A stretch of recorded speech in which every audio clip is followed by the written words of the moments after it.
Hi guys, I'm Rita. In this episode I will show you how you can recharge expenses to your client if they need to be recharged to their account.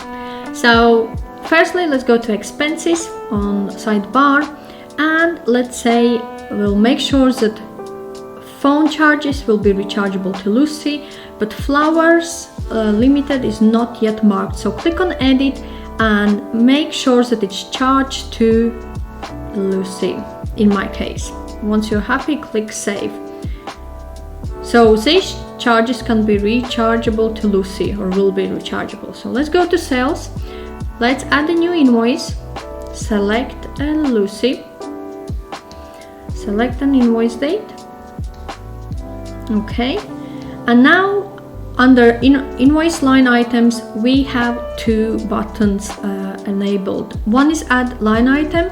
For example, dress. I will add 180. Click save.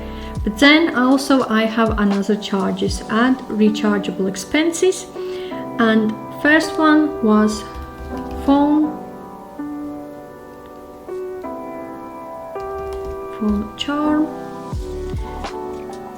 I'm selecting it. Also I can decide if I want these details from my expenses like phone bill and etc. added to invoice. If I will select, that person will be able to see it. Click save.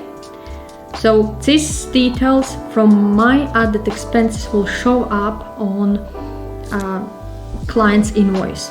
And then we have another, which was delivery.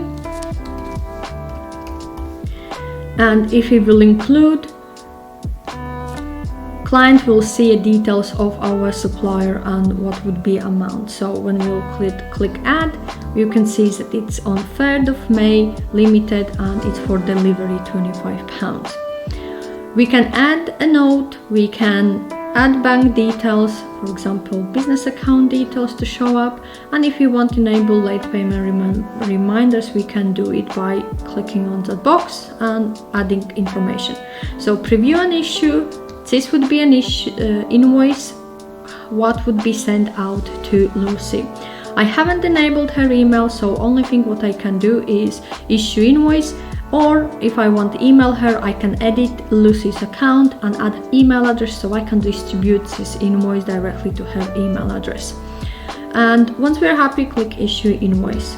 So when I go back to invoice, there is the details of summary about this invoice. So this is a way how we can recharge expenses to a client from our expense or invoice, supplier invoices charges what we have received.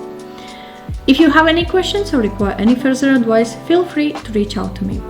Also, I have shared the link in description section below to my complete Crunch tutorial, where I go through the whole process of setting up myself on Crunch account until the very last step of preparing to submit my self-assessment return through Crunch team, firstly for a check and secondly then submitting on HMRC.